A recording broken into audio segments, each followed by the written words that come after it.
Good day. Over the last few hours, the fog of war over the situation in Ukraine, in Donbass region at least, has become a bit thicker, and it's become more difficult to get a precise sense of what is going on. However, whilst one can't be exactly certain about all the details, it does seem as if the situation in northern Donetsk region is now approaching the point where the Ukrainian defense line running from Siversk through Soledar to Bakhmut is starting to crumble. The best indications are that the Russians now control most of Siversk town. As I said, it's a relatively small place, 11,000 people before the war, and therefore unlikely to be difficult to capture. And topographically, apparently, it's not a particularly difficult place to capture either. However, it seems that there are still some Ukrainian forces around Siversk, and it seems as if the Ukrainians may have actually carried out a redeployment of some of the forces that they had in Siversk further south towards Soledar to thicken up that part of the line. Soledar itself has also been reached, apparently, by the Russians and their allied forces. There's apparently fighting on the outskirts, or what are called the outskirts of Soledar, though I have to say that, like Siversk, Soledar is a relatively small place, around 10,000 people, not a major urban centre like Mariupol or Severodonetsk or Lysychansk or those sort of places. So again, it's difficult to imagine that any fight for these places will be particularly prolonged. Bakhmut, the southern part of this line of defence, is a different matter altogether. This is a much bigger place, and indeed, in some respects, its Soledar can almost be considered a suburb of Bakhmut, and one almost thinks of Soledar as being connected to Bakhmut in a kind of smaller conurbation, obviously, than the Severodonetsk Lysychansk conurbation we were talking about previously, or the Slavyansk Kramatorsk conurbation further south. But anyway, Bakhmut and Soledar are perhaps better understood as forming part of the same place. Anyway, regardless of that, the Russians are now close to all of these places. Shelling is very intense. Roads are being cut. Russian troops have certainly entered Siversk, even if they don't control it all. They're fighting on the outskirts of Soledar. They're closing in on the rest of Bakhmut. It seems as if this line of defense is going to crumble probably within a matter of a few days. And that will leave the remaining battle of the Donbass to be fought over Slavyansk and Kramatorsk. And that's where the decisive final battle of the greater battle of Donbass will take place. I would add that further south, it seems that the militia, the Donetsk militia, perhaps reinforced by militia units that had previously participated in the fighting in Lugansk region, in Severodonetsk and Lysychansk, has actually now made some headway against the heavy Ukrainian fortified line opposite Donetsk city. The militia appears to have captured a village just north of the important Ukrainian held suburb of Donetsk known as Avdiivka, where the Ukrainians have powerful fortifications, and though Avdiivka itself is not yet cut off from resupply, it does suggest that pressure on this part of the Ukrainian line is increasing as well. Now, that's, I think, all one can say at the moment. One can't talk more precisely about what's going on because, as I said, this is an intense battle. There's very heavy fog of war. All one can also say is that Ukraine is suffering, as it always is, very heavy casualties in this part of Donbass. And elsewhere, it appears that the Russians are continuing their very heavy missile strikes on the Ukrainian troop concentrations north of Kherson region. And there's been suggestions that over the course of a 24-hour period, something like 1,000 Ukrainian soldiers were killed as a result of these missile strikes, independently of the number of Ukrainian soldiers killed in the fighting in Donbass. Now, that is so, then I think that would make this the heaviest day of losses, that the last 24 hours, the heaviest day of losses that Ukraine has suffered over the course of this war. But I want to be careful here. I want to stress this all comes from Russian sources. These Russian sources may be wrong. Perhaps they're overstating or exaggerating the extent of the losses that Ukraine is suffering. One can't be absolutely sure one way or the other. Anyway, there's a great deal of debate about what the purpose of these Russian missile strikes on the Ukrainian forces north of Kherson region is all about. Is it intended to disrupt and possibly deter the much talked about Ukrainian offensive against Kherson region, or is it to soften up the Ukrainian troops north of Kherson region in preparation for a Russian offensive, perhaps against places like Nikopol or Nikolaev or Kryvyi Rog, all places where Ukrainian troops are concentrated close to Kherson region? Well, of course, the answer is I don't know the answer to this. I don't see that the two are mutually exclusive. It seems to me that the probability is that it's a bit of both. I can imagine that the Russians want to weaken the Ukrainian forces, both to prevent them launching an effective offensive against Kherson region, but also perhaps to soften them up preparatory to whatever offensive the Russians themselves might be thinking of launching in due course in this part of Ukraine too. And in the meantime, I would add that the Russians appear to be pressing closer all the time to Kharkiv, and there's now some indications with multiple Russian artillery and missile strikes around Kharkiv city that they may be intending, that the Russians may be intending to move towards a full-scale encirclement of Kharkiv city, which would be, by the way, an extremely ambitious operation. Kharkiv city is on an altogether bigger scale than any of the other cities we've been talking about. It's much bigger than Mariupol or the Severodonetsk, Lysychansk conurbation. So the Russians really do intend to encircle it and besiege it and eventually capture it. That would be a very major event in this war indeed. But there are perhaps the first telltale signs that that is what they might be intending to do. Anyway, we shall see.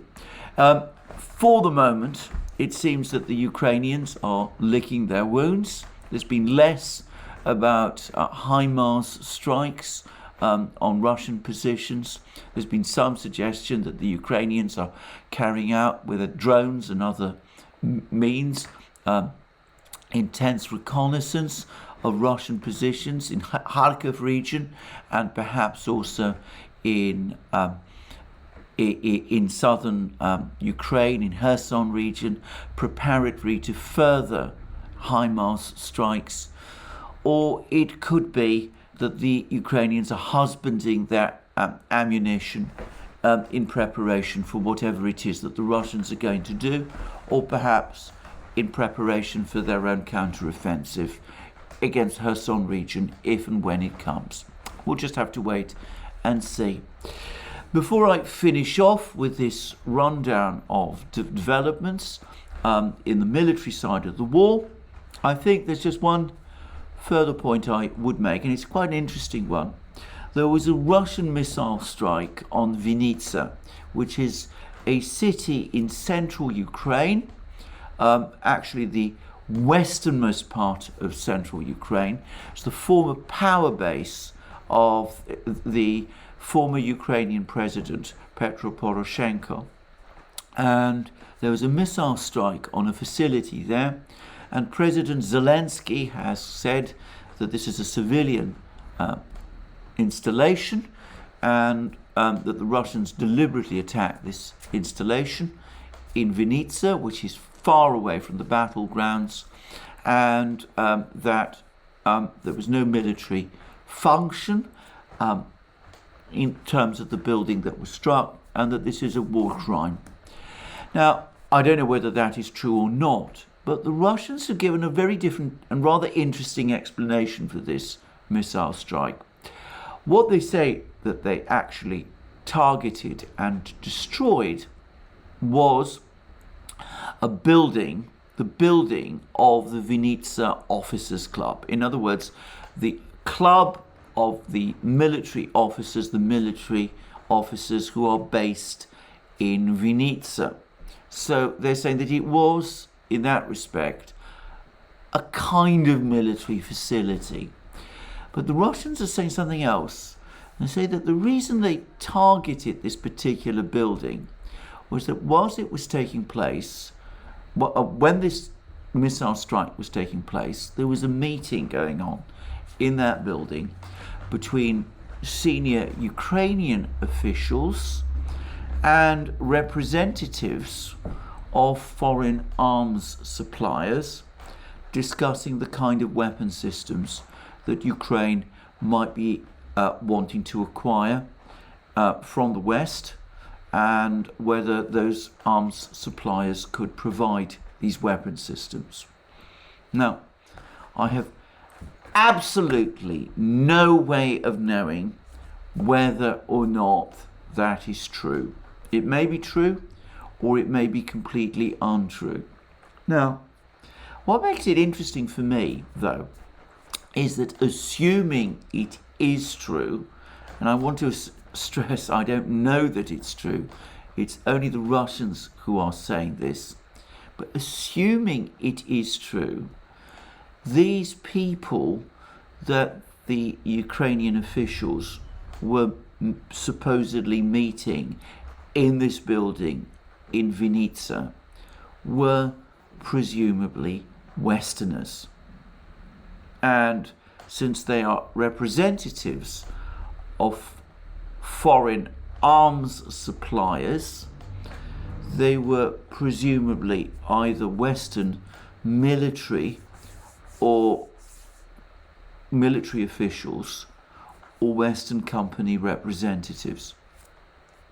Now, the Russians have targeted Western mercenaries, or people they call mercenaries, volunteers if you like. In the past, they argue correctly that these people are combatants, and they also argue that they're not covered by the Geneva Conventions, with which view, by the way, I want to stress again, I don't agree. But anyway, they target combatants, Westerners, who take up arms to fight for Ukraine, and that, it seems to me, is logical, that's acceptable. If somebody is fighting you, then of course you're entitled to fight against them. But these people, these presumed Westerners in this building, who were meeting with the Ukrainian officials there, were presumably non-combatants. They might have been advisors, military people, or they might have been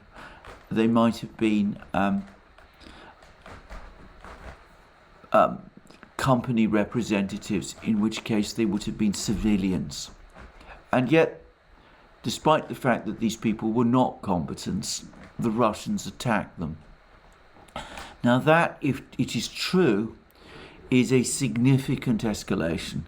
And can I just say, it's what the Russians are saying that they did. Now, a couple of days ago, I received a report from a private source that somebody who says that he's an Indian Army officer. I can't, by the way, verify this information. But this person suggested that the HIMARS strikes, some of the HIMARS strikes that are taking place at longer range, are receiving guidance details from the United States, from officials in the United States. I've no way of knowing whether that is true, but on the face of it, it is not implausible. Of course, if that is true, if that were true, and I want to stress again, this is only an opinion expressed to me by a private source, but perhaps a well-informed private source, then that would be the United States taking a step which is very, very close to active participation by the US military in the conduct of the war.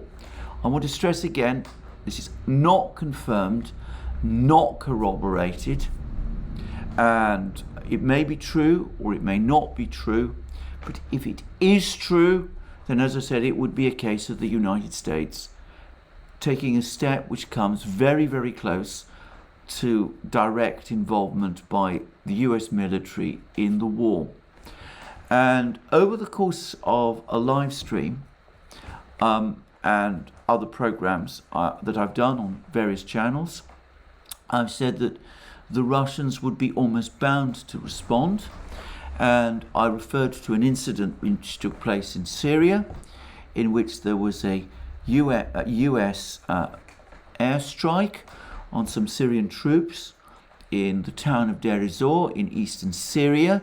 This was, I believe, in 2017, which led to the encirclement of Deir ez-Zor by jihadi fighters. And the Russians retaliated against that airstrike. Also, very, very plausible reports which, as I said, I have had confirmation, private confirmation are true, that the Russians retaliated by launching an airstrike of their own against a center where US intelligence officials were concentrated. Now, a couple of days ago, there was a missile strike, what seems to have been a HIMARS missile strike on a warehouse in Kherson region, which the Ukrainians say was an ammunition depot, and which the Russians, perhaps more plausibly in this case, say was a place which was storing saltpeter. And it's been suggested, for example, by the military summary channel, that this was actually, more than anything else, a test of the Russian air defense system in this area, preparatory to that Ukrainian counteroffensive against Kherson region, and that the intention, the true target in this area is not ultimately the warehouse, but a dam across the Dnieper River, which the Ukrainians, prior to a counteroffensive, might seek to destroy in order to carry out flooding, which would complicate any attempt by the Russians to reinforce their forces close to Kherson region. Now, if that missile strike, which apparently the Russians claim killed civilians, if that missile strike was the result of American guidance, or if perhaps more plausibly the Russians believe that missile strike was carried out with the help of American targeting data, then perhaps this missile strike, this Russian missile strike on Vinnitsa, was a retaliation. In other words, the Russians might, and I stress again might, because all this is speculation at the moment, might have targeted that building where that meeting between Ukrainians and presumably Western representatives of arms suppliers was taking place, might have targeted that building in retaliation for the earlier HIMARS strike on that warehouse in Kherson region. And that might have been intended as a warning that more targeting information provided to Ukrainians would result in even stronger responses. Now, I want to stress this is not anything I know. It's, if you like, pieces that I'm putting together. It may be that the view I'm expressing here is completely wrong. It may be that every part of this is wrong. I want to stress I don't know, but it could be that this is what happened, and it would not be inconsistent with what has happened in the past, what happened once in Syria, and what I suspect has happened many times and in other places when proxy wars between great powers, between America and Russia, take place. So that's what I'm going to say about this. And if this inference is right, that might perhaps explain, or some of the pause we are seeing in these HIMARS missile strikes. Perhaps someone in Washington has noted the message, and perhaps there's some kind of discussion taking place about what to do henceforth. Anyway, these are all guesses. I want to stress, I don't want to give any suggestion that these are facts. It's always important to separate guesses from facts. I'm providing guesses. They may be true or they may not be true. Who knows? But let's wait and see one way or another what happens. So, lots of fog of war, but overall, continued Russian advances in Donbass, signs that the Russians may be thinking of encircling Kharkiv, perhaps in preparation for something bigger, and heavy missile strikes by the Russians on Ukrainian troops in and around Kherson region. So that seems to me the state of things on the front lines. Now, on the other side, on the Russian side, there's been a major and very interesting reshuffle. A man called Rogozin, who was the head of the Russian space agency Roscosmos, has now resigned from that position. He's been replaced by the former deputy defense minister, a man called Borisov, a military officer. Borisov was in charge up to now of the Russian military-industrial complex. And Borisov, in turn, has been replaced by Denis Manturov. Now, Denis Manturov was Russia's industry minister. He is an industry specialist, and he's been appointed to take over overall management of the Russian military-industrial complex. Now, Borisov is considered to be a good manager, and certainly Roscosmos, the Russian space program, is definitely in need of a good manager. Rogozin, who preceded him, was by no means somebody lacking any management skills, but he was first and foremost a politician. He was not a hands-on technocrat or manager. Borisov is, so he's perhaps the right person to take charge of the Russian space program at a time when it is in the process of considerable expansion. So that would be a logical appointment. But the appointment of Manturov to take over the defense industries the Russian military-industrial complex is more interesting because it puts a defense, an industry and logistics expert in charge of Russia's defense industries.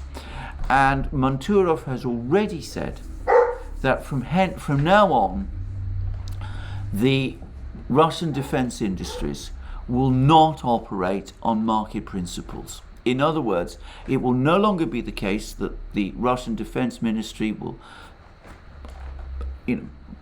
offer bids, will seek bids from Russian enterprises as to who can build more fighter jets, more missiles, or whatever. The defense industries will henceforth be run on centralized administrative lines, as they were very successfully in the Soviet era.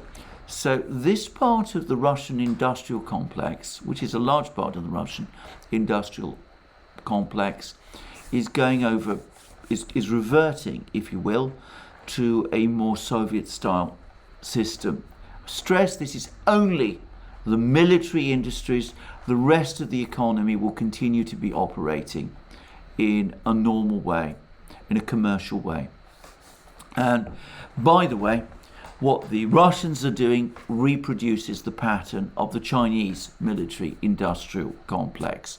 The Russians have experimented for 30 years with a commercially operated American-style military-industrial complex. They've decided that this isn't a good way to make lots of weapons.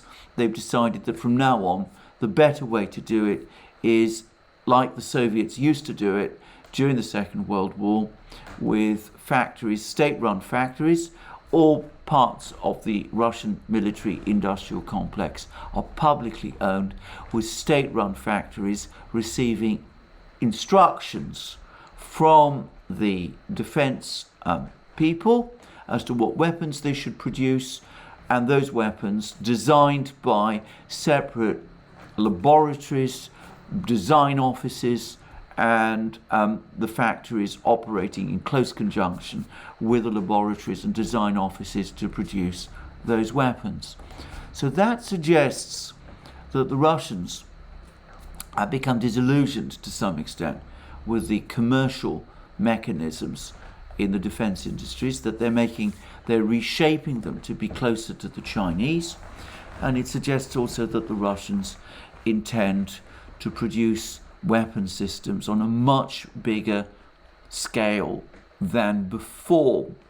And importantly, Manturov spoke about the intention to produce large volumes of drones, which is what I discussed in my previous video.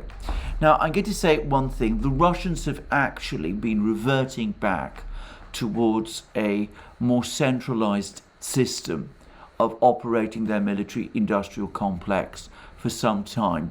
That essentially was what Manturov's predecessor, Borisov, was already doing. And Manturov is simply completing this process. The military-industrial complex has already for some time been reorganized on this kind of model.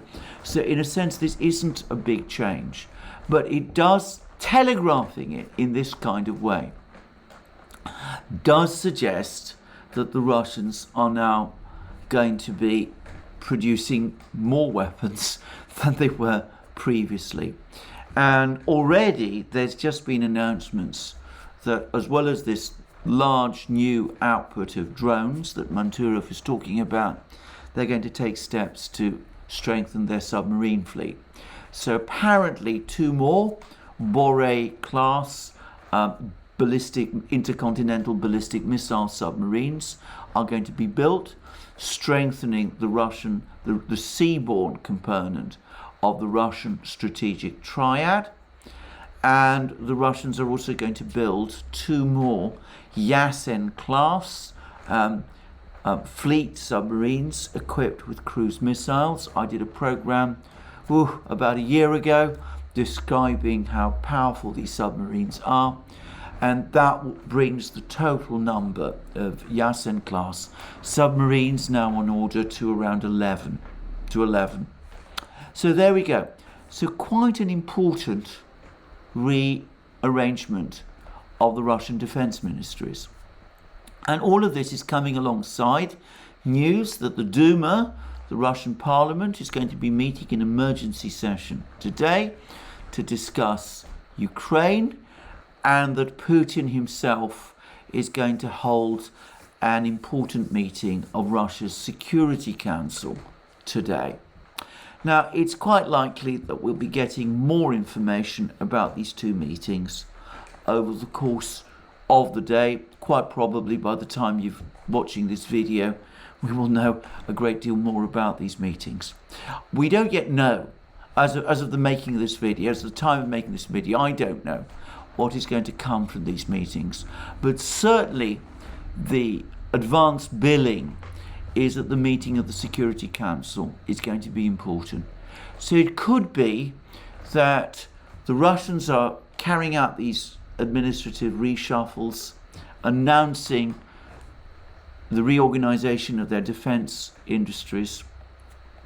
All this is part of this package of big announcements that's going to come from Moscow over the course of today about the situation both in Ukraine and about how the Russians see the global conflict with the United States generally. Now, there's been much discussion about where we're going in the world, but it seems to me that it's difficult to read these latest Russian announcements as anything other than further confirmation that we're now once again in a bipolar system, that we have the pan-Eurasian colossus that Mike Pompeo, former Secretary of State Mike Pompeo, was warning about in a recent speech, that is now effectively in formation. The Russians and the Chinese are now clearly working together. The Russians are now openly saying that they are returning not just to Soviet but to Chinese style mechanisms of managing their defense industries, and they're bringing in people, technocrats, to manage both their space program and their military industries in preparation for what increasingly looks like a Cold War between the Eurasians and the West. And of course, all of this is going on with major diplomatic outreach by both sides. So we see President Biden is visiting Saudi Arabia at this moment in time. He's heading there. He's going to have talks with the Saudis. We don't know what he's going to discuss, but he apparently, or so the story goes, the oil price is not, the oil production is not going to be part of the discussion. I'm skeptical about that, by the way. But we also hear that the door is now being held open to Saudi Arabia to join the BRICS, and that Saudi Arabia is openly considering that possibility along with Turkey and Egypt. So it looks as if both sides are courting the Saudis at this time. And there may be one little clue about which side the Saudis are leaning towards, because we've just received news that the Saudis have actually been importing Russian oil, Russian fuel. Now that may seem somewhat bizarre, but it seems that the Saudis say they've needed this fuel to provide cooling during the hot summer months, but also to release Saudi oil for export. So what the Saudis are doing, or so it seems to me, is that they're buying cheap Russian oil so that they can sell their own oil, more of their own oil, at a higher price. It's exactly the kind of illogic that we would expect to see as a result of the sanctions war. The Russians get some money from their oil, from the Saudis. They strengthen their political links with the Saudis because this kind of trade does enable the Russians to strengthen their links with the Saudis. And of course the Saudis make more money because they can sell their own oil for a higher price That may suggest that whatever it is that the Saudis are thinking of doing, they're not going to break with the Russians. They will probably continue to lean ever so slightly towards the Russians, that obviously they're not going to break with the Americans either. So that's signs of the Russians making decisions, the Saudis considering their options. In the West, we see more confusion at the moment. There's an extraordinary battle of succession going on in Britain to succeed Boris Johnson. The latest talk is that it's going to revolve amongst one of three candidates, the former Chancellor, Rishi Sunak, who is opposed by some people in the Conservative Party, who former supporters of Boris Johnson in particular, a minister called Penny Mordaunt, who seems to be something of an unknown quantity, but who is now remarkably the favourite, and the Foreign Secretary Liz Truss, who is standing as the hardliner on Ukraine, but also as the bearer of the Brexit flame. So Britain looks at the moment in a period of division. We'll see how it turns out there.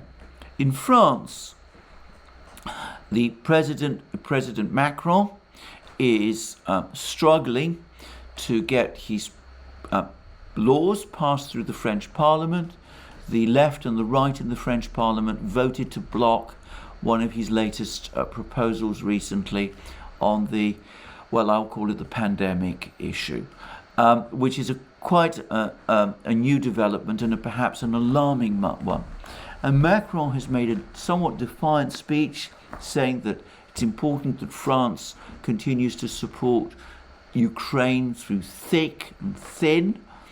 It's a speech which suggests that Macron senses that this policy of support for Ukraine is coming under increasing criticism within France, from the general French population, from the left and the right. Both the left and the right in France oppose this policy, but also, I suspect, from within the French army, with French officers known to be unhappy with the sheer quantity of French weapons that have been supplied to Ukraine. Allegedly, almost a third of France's long-range artillery has now been supplied to Ukraine, which is known to have alarmed French generals, and there's also been greater alarm because of the apparent fact that at least two of these long-range artillery systems, Caesar howitzers, self-propelled howitzers, have now apparently been sold by corrupt Ukrainian officers to the Russians. So it looks as if Macron is under pressure, which perhaps explains this defiant speech that he's just made about France supporting Ukraine. And of course, in Italy, we now have what looks like the slow motion collapse of Mario Draghi's unity coalition. Draghi lost another vote in the Italian parliament. He offered his resignation to the Prime Minister. The Italian President, refused his resignation. It doesn't seem clear, however, whether Draghi is in a position to re-establish his government on a stable footing, and it could very well be that the Italian government will collapse at a time of deepening economic crisis across Europe. So we're starting to see across Europe growing signs of instability, of uncertainty, of people unsure where the economic crisis is going, where the war is going, about what to do. Now, we shall see what eventually, if anything, the Europeans do. As I've said before, my overall impression is that they all give the impression very much of not having a clear plan about how they're going to get out of this problem. Everybody is afraid now of winter crisis across the European economy, we will see.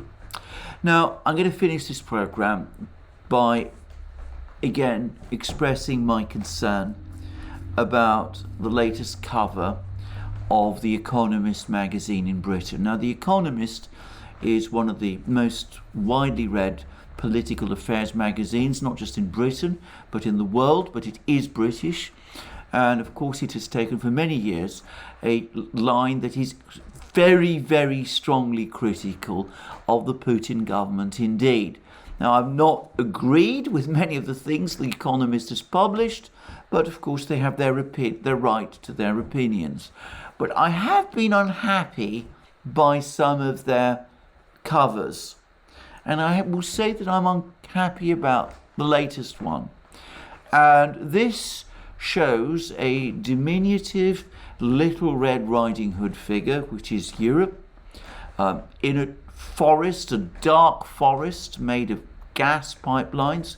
The trees, instead of tree trunks, we have gas pipelines being stalked by a giant, aggressive, red-eyed bear. Now, I have to say, I think this is deeply, deeply wrong. It wasn't, after all, the Russians who began the sanctions war. It was Europe that began the sanctions war. If there is going to be Russian retaliation, well, I have to say I do find it unsurprising. Whatever Europe is, it's not an innocent victim in this affair. And I frankly have to say that these covers that The Economist comes up with from time to time, I find deeply disturbing. And all I'm going to say is that if they were made about any other country or any other nationality, they would invite far more criticism than they do about Russia. Deserved criticism, I would add. And I think that this cover is just another in the series. And frankly, I think that The Economist should stop publishing covers like this. Well, on that topic, I'm going to end this program today. As I said, I suspect there'll be a lot more important news tomorrow. In the meantime, it only remains for me to thank you again for joining me for this video. I look forward to you joining me again soon. In the meantime, remember, you can find us on other platforms, locals especially, but also Rumble, Super U, ODYSEE, and of course our Telegram channel. And can I just say, most of you probably have heard by now that Alex Christoforou, my partner and colleague, is unable for the moment to publish on YouTube because of something that took place a year and a half ago. He remains busy and active. You can find all his material being published on all these other platforms. And if you want to be absolutely sure of getting his content, all our content, you should perhaps think seriously about following us on those other platforms.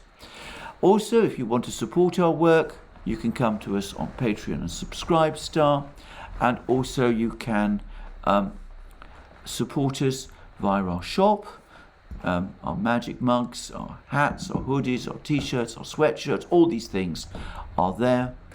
And of course, if you've liked this video, please remember to tick the like button and to check your subscription to this channel. Thank you for joining me again today. More from me soon.